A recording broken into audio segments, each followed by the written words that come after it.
maman, heureuse de vous retrouver pour ce nouvel épisode de MVDT.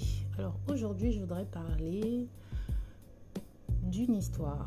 Donc je vais commencer d'abord par l'histoire de Lot. Vous connaissez sûrement l'histoire de Lot et de ses deux filles, donc Genèse 19, des versets 30 à 38, que je vous invite à lire. Pour résumer, après la fuite de Lot et sa famille de Sodome, juste avant sa destruction, Lot et ses deux filles vont se réfugier dans une grotte, en tout cas quelque part.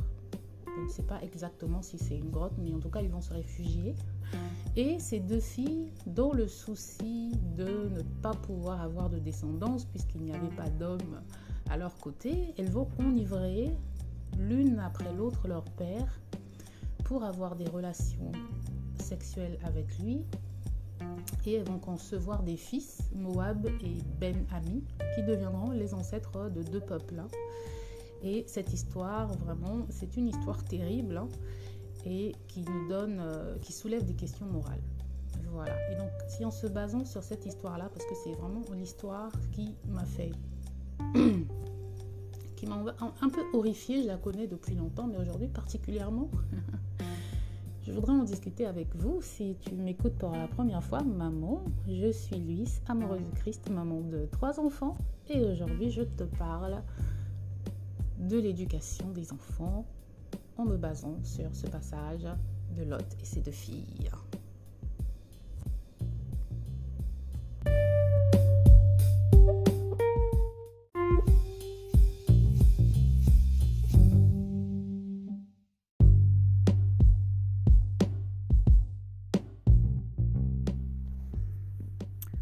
Donc, j'ai écouté ce matin très tôt une émission de, je pense qu'elle s'appelle Eunice El Toro. Vous connaissez peut-être les mamans. C'est une dame qui fait des capsules sur YouTube sur l'éducation des enfants.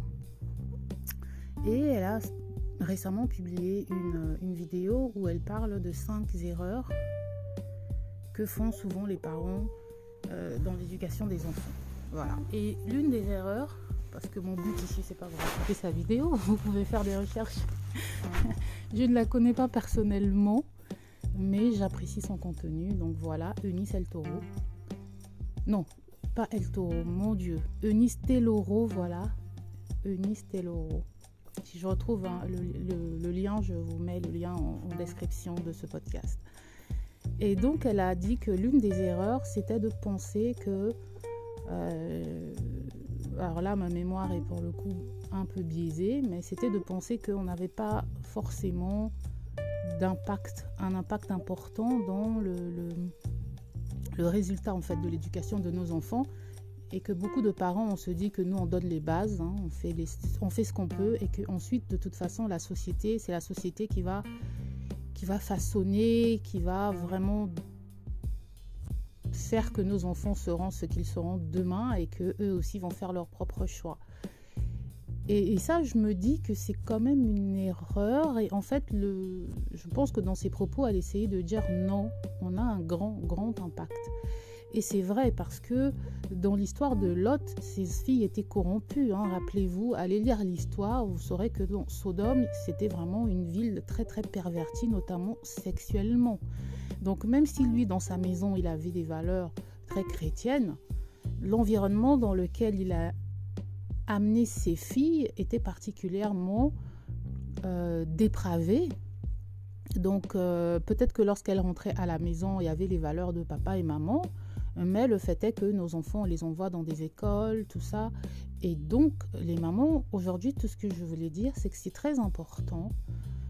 Ce n'est pas toujours facile parce que ça dépend de nos revenus, ça dépend de tout un tas de choses aussi, mais il ne faut pas avoir peur de bouger, de changer d'environnement. Et surtout de faire le choix des écoles de nos enfants. Il y a certaines personnes qui vont se plaindre de midi à 14h. Mon enfant n'est pas heureux dans cette école. Les profs sont mauvais. Ouais, mais ça fait combien de temps que ton enfant est là ? Il est là depuis le CP. Ah, ok. Et tu ne t'es pas dit que tu peux peut-être essayer de changer d'école à ton enfant ? Vous voyez, non ? Donc parfois, et c'est même pas forcément des parents qui sont limités par les moyens. Parce que souvent, on est dans la plainte, mais on ne fait pas l'effort de bouger. Je vous ai déjà partagé sur cette chaîne comment j'ai refusé la décision de la ville où j'habitais avant, de placer mon enfant dans une école qui, pour moi, était une école désastreuse, d'accord ? Parce qu'elle était très mal notée par rapport à l'État, parce que les enfants qui sortaient de cette école, c'était du gros n'importe quoi, et je connaissais des personnes qui avaient leurs enfants là-bas, et également une personne qui y travaillait et qui m'avait vraiment dit que tu ne veux pas que ton enfant y aille. Donc, même si ces personnes-là n'avaient pas parlé, quand tu passes devant, la plupart des personnes qui habitaient pas loin de chez moi y avaient leurs enfants, et ce n'étaient pas des enfants avec qui j'aurais voulu que mon enfant traîne, tout simplement. Hein, je n'ai pas nourri de haine particulière envers ces enfants-là, mais leurs valeurs n'étaient clairement pas des valeurs que je voulais transmettre à mes enfants. Donc vous voyez qu'en tant que parent, on doit quand même se dire qu'on a ce pouvoir-là de sortir nos enfants d'un certain environnement. Et donc Lot, parce qu'il a laissé grandir, il a laissé ses filles dans cet environnement-là pendant des années, qu'est-ce qu'elles vont faire? Elles vont abuser de lui. Quelle idée, hein? Est-ce que vous pensez vraiment, parce que pour en venir à ce genre d'idée-là que je vais faire des enfants avec mon père parce qu'il n'y a pas d'homme autour, vous pensez vraiment qu'elles étaient animées que par cela? Non. Je ne pense pas. C'est bizarre quand même comme conception. Quel esprit tordu va se dire il n'y a pas d'homme autour de moi, alors je vais le faire avec mon père? Ça n'a pas de sens, vous voyez. Donc elles avaient vraiment atteint un degré de perversité que je pense peut-être que même Lot lui-même ne pouvait pas soupçonner dans la vie de ses enfants. C'est vraiment une catastrophe. Donc qu'est-ce que nous, maman, on doit se rendre compte, hein, on doit se rendre compte que on doit non seulement apprendre à corriger nos enfants, ne pas s'attendre à ce que l'école et la société élèvent nos enfants. D'accord ? Et l'éducation ne s'arrête pas seulement entre les quatre murs de la maison. On doit les éduquer à comment se comporter aussi à l'extérieur. Et ça va avec le choix des environnements où on met nos enfants.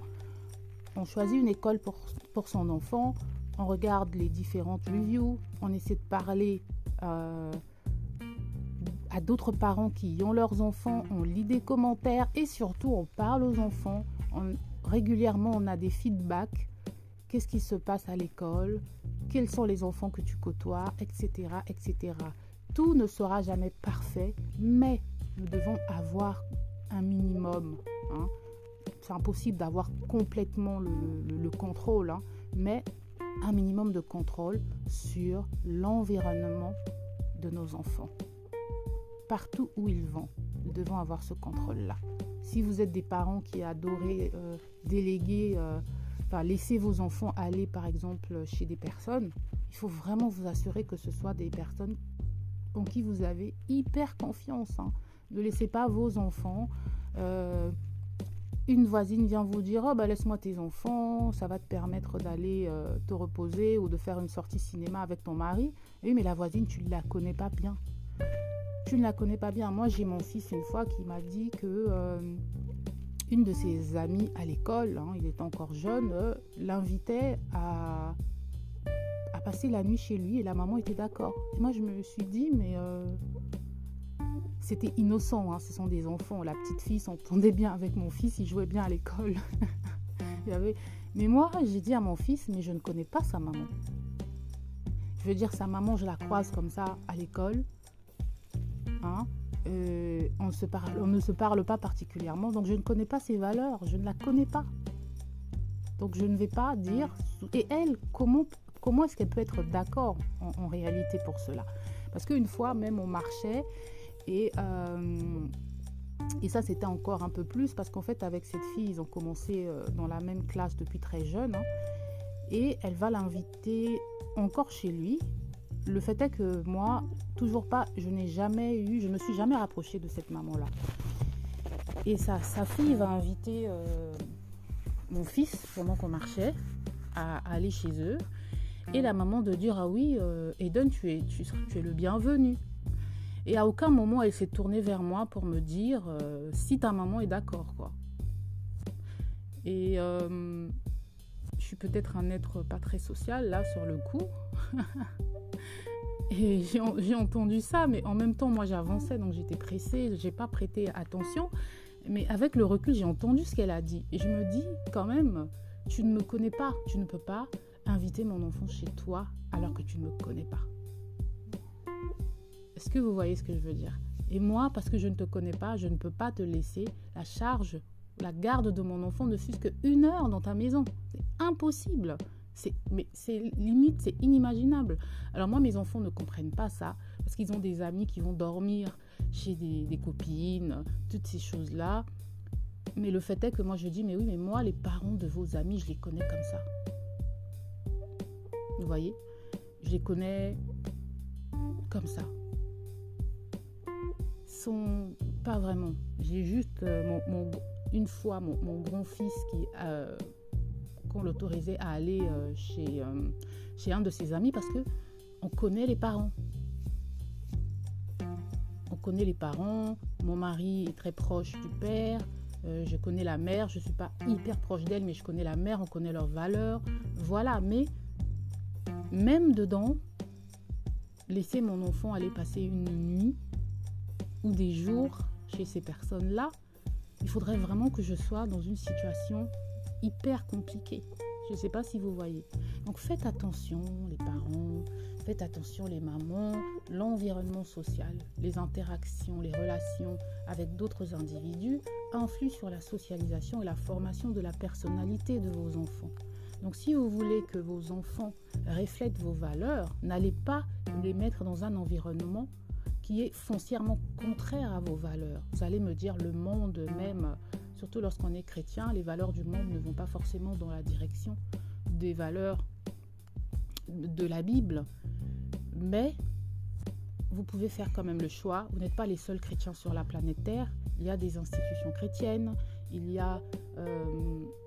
moi, par exemple, mon premier fils... il est au collège, oui, c'est le collège, à 14 ans. Voilà, donc je l'ai mis dans une école la plus proche de chez moi, c'était une école catholique. Donc je ne suis pas catholique, mais c'est une école qui donne des valeurs qui se rapprochent des miennes. Et pour tout ce qui est du reste de la façon d'observer le culte, de comment prier, tout ça, j'ai des discussions avec mon fils et il sait ce qu'il peut faire ou ce qu'il ne peut pas faire.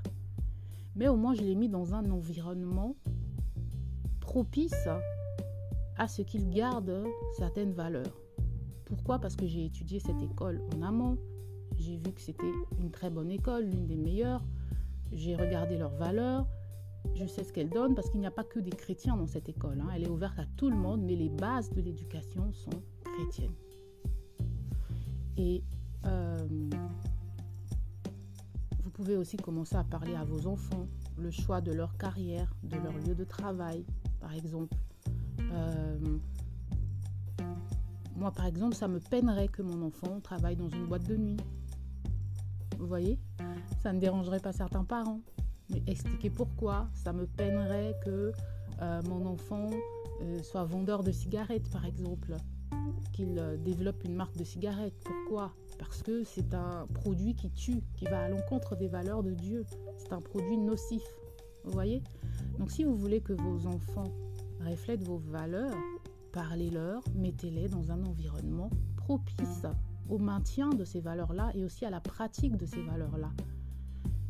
Si vous êtes comme un électron libre tout seul dans votre coin, ça va être très difficile. Ça va être très difficile. C'est pour ça que aussi, moi, je trouve ça important aussi d'emmener mes enfants à l'église le dimanche. C'est pas obligé le dimanche, on rentre pas dans le débat du dimanche, mais voilà, je l'emmène parce que c'est le jour où c'est possible, voilà, pour moi et pour mes enfants, et que mon assemblée elle est ouverte le dimanche et qu'il y a l'école du dimanche.